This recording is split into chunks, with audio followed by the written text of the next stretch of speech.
Definitely better this last time with the brothers. I mean, my solo performances were cool. Good answer. But I'm not, I don't mind people in my space. My door is always open. I spoke to Little Mix, and they're obviously used to spending a lot of time together, like you boys are. Now they said that they're actually, FaceTiming every single day. So Nick, be honest with us. How many times are you guys FaceTiming a day, or have you just gone, I'm actually quite liking this break?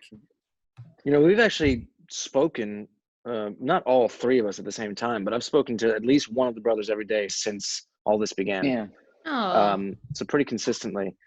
But you get used to a certain flow with people, and totally makes sense that the Little Mix girls would have the same situation where you just kind of have to have that feeling of normalcy amidst this craziness, and kind of touching base back with those that you've gone through so much with is a big factor in that, and helps you stay, sort of as calm as you can be in what can be really stressful times. Totally. I just think it's so nice because it's so much creativity, isn't it, Sean? There's so much coming out.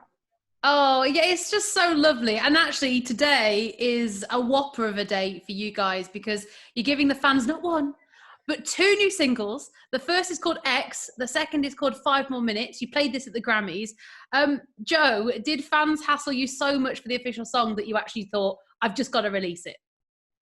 We definitely wanted to release this, the song 5 More Minutes. We've actually teased it at the Grammys. And so we were holding on to it for quite a while. And then we were thinking after this live concert film that we just released, we also teased our new single X. And so we're thinking, okay, how do we best give this to the audience and the fans out there? And obviously through this quarantine, we want to really maybe put a smile on everybody's face. So we said, let's give them 2 instead of 1. It wasn't long after you had officially, reunited that you got to go out there in front of 80,000 people and perform a ridiculous set. I mean, what was that moment like before stepping out there in front of a stadium like that? It was really special, and I can't believe it's already been a year since then. But then, to have the moment there with Busted as well, and get up in front of 80,000 people as one of our first performances back as the brothers was a really great way to kick things off, and I think we're eternally grateful for that experience. And for the fans, showing so much love early on, because it really, I think, propelled us into kind of walking back into things together and realizing how much fun this year was going to be. Kevin, was it your first Summertime Ball, that one? Yeah, first time ever being there and then performing. So it was incredible, and I can't wait for the next one. Obviously, we'll get to relive it on TV and on the radio, but it was an experience that we'll always remember. I think it was definitely better this last time with the brothers. I mean, my solo performances were cool. Good answer. But I'm not, I don't mind people in my space. My door is always open, except for when we're in quarantine, obviously. And you guys can stay where you are, but stay where we are. The rest of the time, door's always open. Joe, you must be the only man in history, certainly that I've ever seen, to keep 80,000 people entertained by whistling. You were just whistling. And also, I'm not surprised that you're whistling. Were you whistling a wolf? You're a dog. It's amazing. Yeah, I just whistled him. It was the highest pitch whistle that I did. You didn't hear me, but only dog. This is not even my dog. I just found him. I've got to ask about the whistling thing, because that was everyone said that it was such a cool moment. I mean, what made you kind of go like, oh, I'm gonna go for this? Is that like ad-libbed, or do you reherse? You gotta be really. No, I think you guys get it. You gotta be very careful with he can whistle as well. I trained him.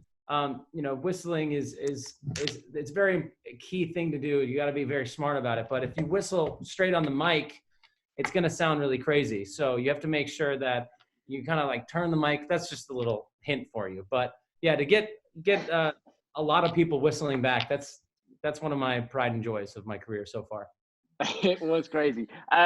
Kevin, I have to ask, I mean, the Busted collaboration, we've really touched on it, and obviously it means a lot to UK fans, myself, Sonny and Sian, definitely. Where did that idea even first come about, and who executed it? Because I know, Joe, I remember you saying that Sophie was so excited about Busted playing that she got on a bus filled with all her mates, and it was a nightmare for you. Yeah. So Kev, where did that kind of idea come about? You know, when we talked about doing the show, we wanted to do something special. You know, the first time back and ever playing it with the Jonas Brothers. So we thought, which is a great way to play tribute to the love that that song, especially with Year 3000, had in the UK and what we did with it. But it's like, it just felt like the moment that could be something different. And plus, something we've never done before. We've never been able to perform with those guys. And I haven't even met most of them. So it was really cool to be able to like hang out with them, connect. It like made like a whole new sense of camaraderie right as before we got out there and performed.